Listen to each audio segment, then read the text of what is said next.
next topic that we are going to look at is the nuclear force. So in this lecture we will be covering what are nuclear forces, then what are the various properties of nuclear forces, and then we will look at the cause of nuclear forces. So according to proton-neutron theory, we know that inside a nucleus there are present protons as well as neutrons. So we know that protons, they are all positively charged particles, and neutrons, they are neutral particles, and they all are closely packed. So this was given by proton-neutron theory. Since we know that protons, these are positively charged particles, so there will be Coulombic repulsion among the protons which are so closely packed, and no Coulombic force will be between the neutrons, or you can say between the proton neutrons, because neutrons, they are neutral particles, and the electrostatic force, or we can say the Coulombic force, it acts between only the charged particles. So due to Coulombic repulsion among the protons, only among the protons, the nucleus should explode. So as the protons, they carry a positive charge, the electrostatic force of repulsion between the protons, it should cause the nucleus to explode. That is, the nucleons, they should not be bonded together. But we know that the nucleus, it does exist and it does not explode. So there is another kind of force which is present along with this electrostatic force of repulsion, and that force, that new force, is attractive force, and it overcomes this electrostatic force of repulsion, and hence the nucleons are bonded together inside the nucleus. So this new kind of force is called as nuclear force, and this force is attractive in nature.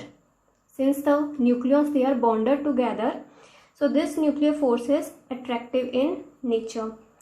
So this gravitational force, this third point is written as the gravitational force is too weak to overcome the Coulombic repulsion, because the another kind of attractive force is the gravitational force, which is the force which this force acts between two masses. So if we say that the gravitational force is responsible for the nucleons to be bonded together, because this is also an attractive force, but it was seen that this gravitational force is very weak. So this will not be able to overcome the Coulombic repulsion. So another kind of force was introduced which was called as nuclear force. So the various properties of nuclear forces.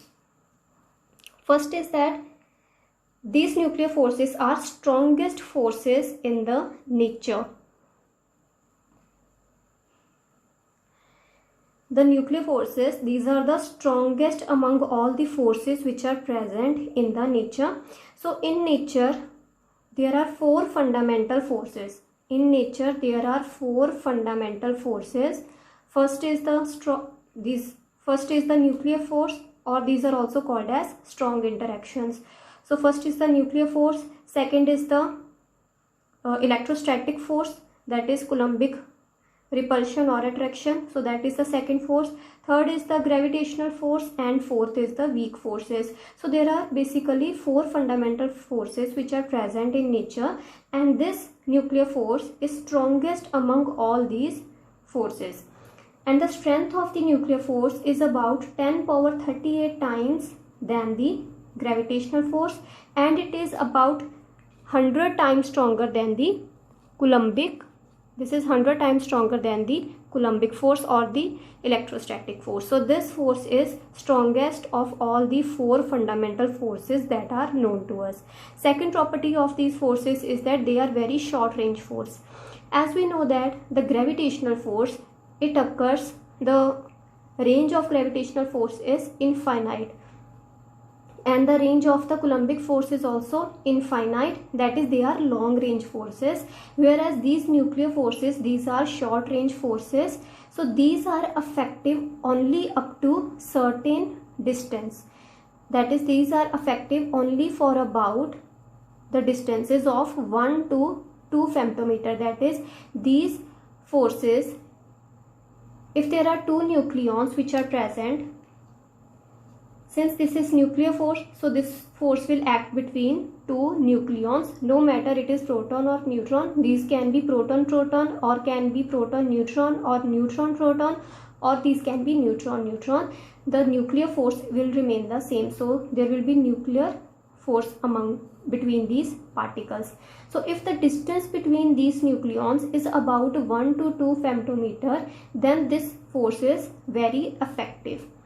But if the distance between these two nucleons it increases beyond 2.5 femtometer. Now femtometer is 1 femtometer is equal to 10 power minus 15 meters. So if the distance between these two nucleons it increases beyond 2.5 femtometer, then this force, this nuclear force, its strength rapidly decreases. So this attractive force it starts to decrease rapidly. So here there is graph of potential energy and the distance between the two nucleons. So here potential energy is the potential energy of the whole system, that is two nucleons, and the x-axis is the distance between the two nucleons, which is in femtometer, and here it is 3 femtometer, this point is 2 femtometer, this is 1, and this will be 0.5 femtometer. So as you can see that as the distance between the nucleon it increases beyond 2.5 femtometer. So here it will be 2.5 femtometer, this is 3 femtometer, this is 2, so here will be 2.5 femtometer. As you can see that after 2.5 femtometer this force it rapidly decreases to 0, because here after 2.5 femtometer the energy of the system it approaches to 0, and hence if the energy of the system is 0, that is there is no interaction. And as the distance between the two nucleons it decreases, that is as we move towards this direction the potential energy it increases in negative direction, that is it becomes more negative as the distance between the two nucleons it decreases, and then it attains maximum value. So the negative energy it implies stability. So more the negative energy of the system, more the system will be stable. And as the distance among the nucleons it further decreases, that is it becomes around 0.5 femtometer, the energy of the system it becomes positive, which means that the system becomes unstable. So if the distance between the nucleons is too small, that is around 0.5 femtometer, this force, this nuclear force, it will become repulsive, because the system now it will become unstable, and hence this force will become repulsive. So this repulsive property, this particular repulsive property of the nuclear force, it prevents the nucleus from collapsing. That is, if this particular nuclear force was only attractive, then these two nucleons will collide with each other and they will collapse if this force is always attractive. But as these nucleons they move close to each other, and if the distance between these two nucleons is around 0.5 femtometer, then this repulsive nature of the nuclear force it starts to come into play, and hence this system it does not collapse. So this repulsive property it prevents the nucleus from. Next property of the nuclear forces is that these forces are saturated forces. So by saturation we mean that here I have drawn a particular nucleus. Let's say its mass number is around 45, and this property is mainly for the nuclei whose mass number is greater than 40. By mass number we mean that the number of nucleons which are present inside the nucleus is greater than 40.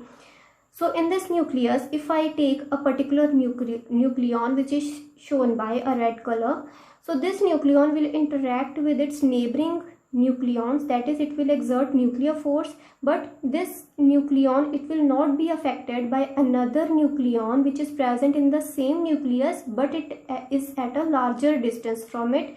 So this particular nucleon it will interact only with its neighboring nucleons, that is it will form just few bonds and it will not form any bond with the other nucleon which is present inside the nucleus.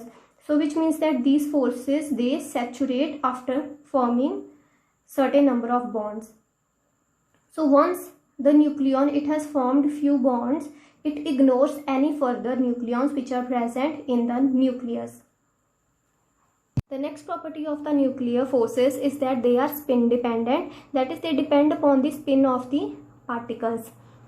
So this nuclear forces, they are stronger for the particles whose spins are parallel to each other, as is shown by first diagram. Here I have shown that there is a proton and a neutron, and the spins of both protons is in the same direction, and in the second diagram I have drawn proton and neutron with their spins in the opposite direction. So the nuclear force will be stronger in this case as compared to the second case where the spins are anti-parallel to each other. That is, this nuclear force is stronger for the particles with their spins aligned, that is in the same direction, than those with their spins anti-aligned. So what is the case for proton proton and neutron neutron? So when the two protons, they come close to each other, they come in the same quantum state. That is, when two protons or two neutrons, they come closer to each other, they come in the same, they fall in the same quantum state. So we know that these are fermions, protons and neutrons, these are fermions, and according to Pauli's exclusion principle, two fermions, they cannot be in the same quantum state. So there should be a difference in the spin. There should be at least a difference in the spin. So if these two protons, they come close to each other, then the spin of one proton should be anti-parallel to the spin of another proton. Similar is the case for two neutrons. Since neutrons, they are also fermions, so Pauli's exclusion principle will also apply to two neutrons. So their spins should be anti-parallel. Hence, these protons and these neutrons, they have anti-parallel spin. So the magnitude of the nuclear forces will be less as compared to the first case, because for parallel spins, the nuclear force strength is larger as compared to the particles whose spins are anti-parallel. So if the two particles are the same, that is, there are two protons or two neutrons, the force is not enough to bind the particles, because these spins will be in the opposite direction, and hence the nuclear force will become weaker. The next property is that the nuclear forces, they are charge independent. Since we know that the Coulombic forces, they depend upon the amount of charge, whereas these nuclear forces, they do not depend upon the charge. That is, no matter the two particles are charged or they are uncharged, this nuclear force will remain almost the same. So the nuclear force between a neutron, which are uncharged particles, and the nuclear force between a neutron and a proton. So neutron is a neutral particle, proton is a charged particle, and the nuclear force between proton. So the magnitude of the nuclear force, it will not depend upon the charge. So it will be same for all these three cases. That is, nuclear force between neutron or neutron-proton and proton-proton, they will remain the same. So let's take an example of mirror nuclei. So what are mirror nuclei? Mirror nuclei are those nuclei which have same mass number, that is, they have same number of nucleons, but the proton and neutron numbers are interchanged. So example is 1H3 and 2 helium-3. So in the first case, 1H3, we have one proton and two neutrons, and we can see that these two have same mass number. So mirror nuclei, they have same mass number. So the number of protons in 1H3 is 1, and number of neutrons will be 3 minus 1, which will be equal to 2. So there is one proton and two neutrons, and in this case there are two protons and one neutron. So means that the proton and neutron numbers are interchanged, and the total number of nucleons are the same. So these are mirror nuclei. So in case of mirror nuclei, so first here diagram shown is of 1H3. That is, there are two neutrons which are shown by blue circles. So there are two neutrons and one proton for the case of 1H3, and two protons and one neutron for the case of 2He3. So the nuclear force, the number of bonds that will form is, one will be neutron-proton bond, and then will be second neutron and this proton bond. So there will be two neutron-proton bonds. Then the left bond will be, the remaining bond that is left is neutron-neutron bond. So there will be two neutron-proton bonds and one neutron-neutron bond. So in the second case, we have two proton-neutron bonds or we can say 2 neutron proton bonds, and there will be 1 proton proton bond. So we know here also we have 3 number of bonds, and here also we have in total 3 number of bonds. So we know that the nuclear force is responsible for the binding energy of the nucleus. So more is the nuclear magnitude of nuclear forces in the nucleus, more will be the binding energy. So the binding energy for this nuclei is around 8.5 mega electron volt. So this has been experimentally calculated that the binding energy of this nucleus is 8.5 mega electron volt, and binding energy of this nucleus is around 7.7 mega electron volt. So as we can see, there are 3 bonds which are present, and here also there are 3 bonds. So as we have said that these forces, they are charge independent, they do not depend upon charge. So this is common, 2 neutron proton bond is common between these two, and neutron, the force between neutron is also almost the same as the nuclear force between proton, and hence the binding energy of the nucleus should also be the same. But it was seen that the binding energy, it showed a certain difference. That is, here it was 8.5 mega electron volt, and here it was 7.7 mega electron volt. And the reason behind this was given as, in case of 2He3,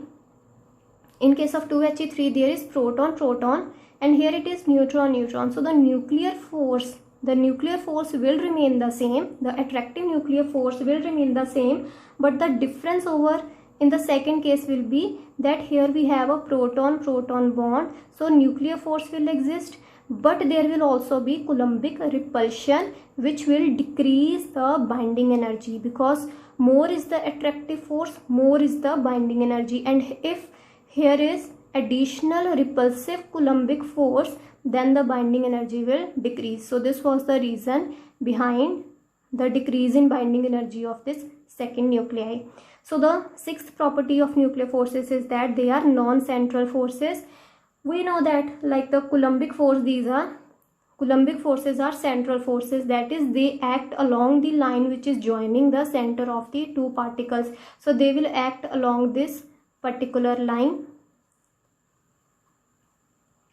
the line which is joining the center of mass of two particles, and it is a property of central forces. It is a property of central forces that the orbital angular momentum of the system, it is a constant of motion, that is it is conserved. But the nuclear forces, it is seen that they do not act along the line which is joining them, which is joining the center of masses. So it is a non-central force, and since it is a non-central force, so the orbital angular momentum, it will not be constant of motion. So the last property is that these forces, they are of exchange nature. By exchange nature, we will be doing in the Yukawa theory that the nuclear forces, they arise due to the exchange of particles among the nucleons.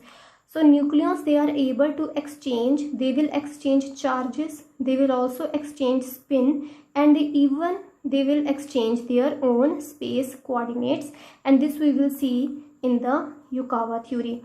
So the last property of nuclear forces is that these forces are of exchange nature. The next is the very important Yukawa theory, or the meson theory of nuclear force, and this theory, it gives the reason behind the nuclear forces.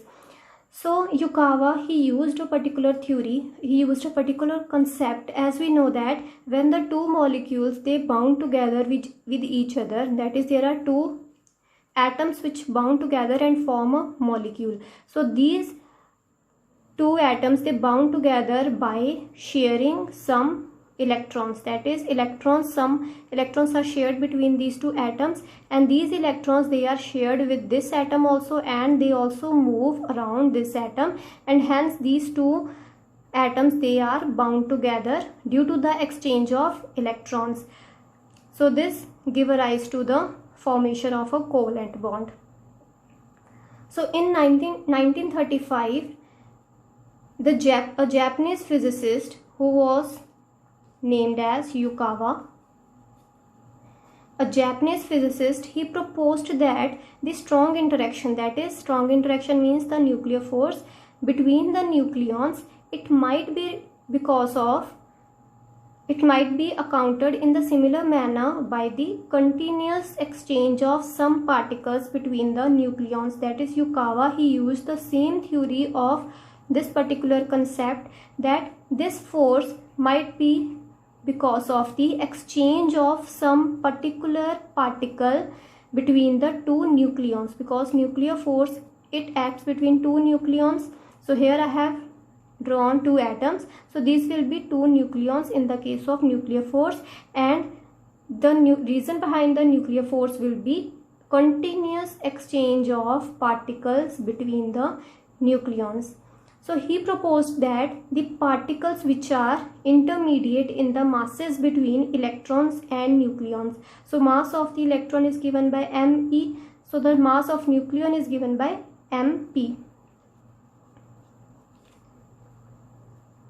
So he said that the particles which are being exchanged, the particles that are being exchanged between the nucleons, these exchange particles, the mass of these exchange particles, it must lie between that of electron and also between the mass of nucleon. That is, it should be less than the mass of nucleon and should be greater than the mass of electron.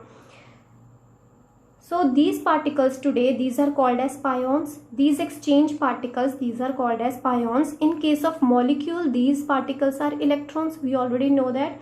But in case of nuclear forces, these exchange particles, these are called as pions.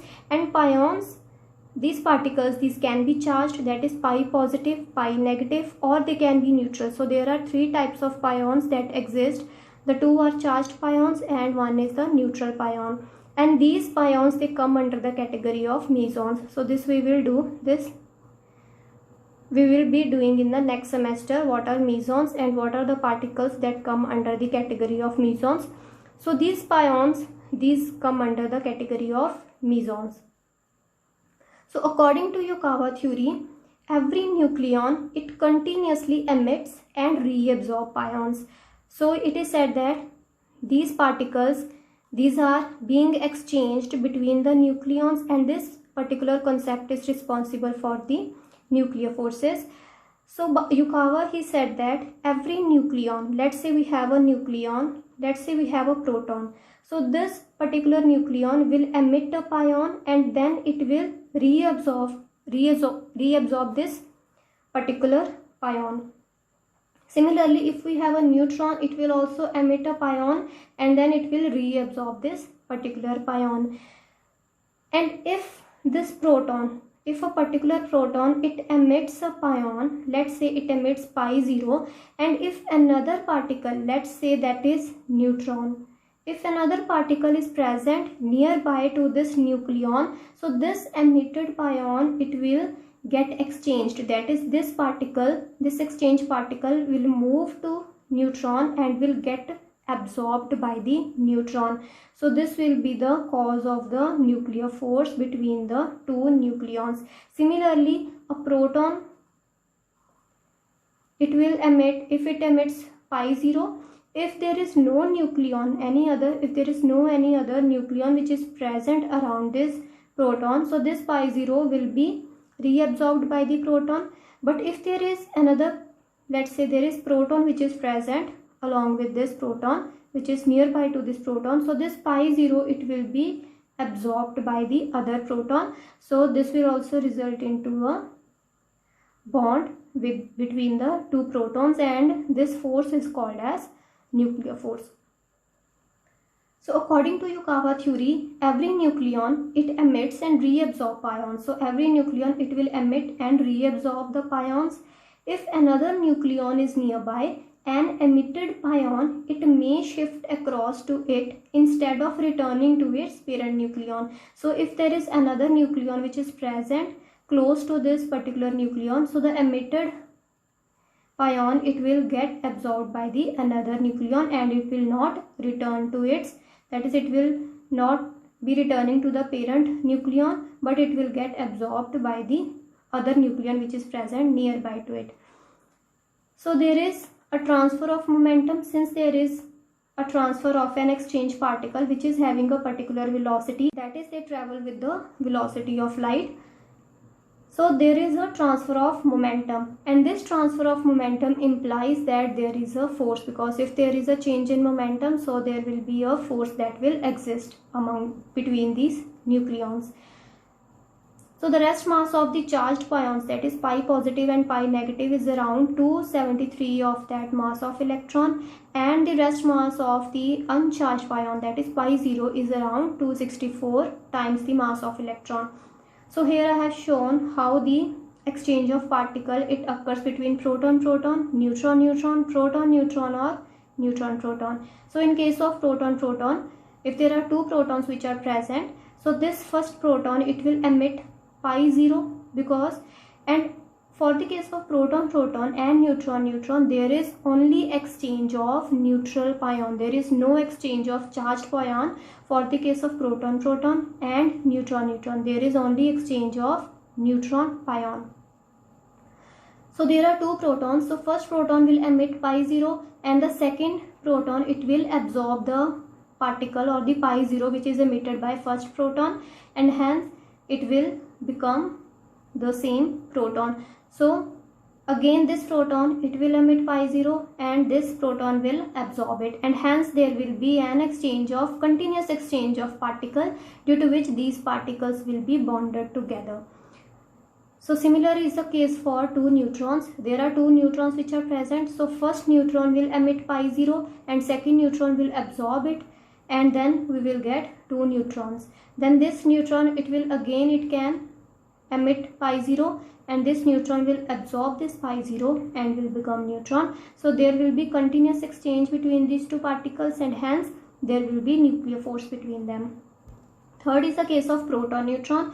So this is one proton, this is another neutron. So between proton-neutron, there can be exchange of pi positive, or there can be exchange of pi negative, and also there can be exchange of pi 0. So the exchange particles for the case of proton-neutron, they can be pi positive, pi negative, or pi 0.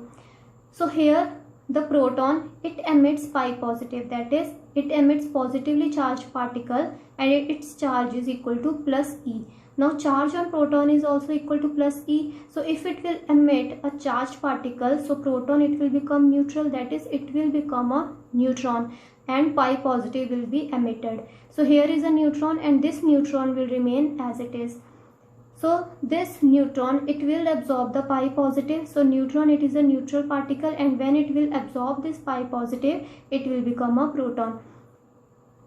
So this proton, it will again emit pi positive and become neutron, and this neutron will absorb the pi positive and will become proton. So there will be a nuclear force, because there is continuous exchange of particles.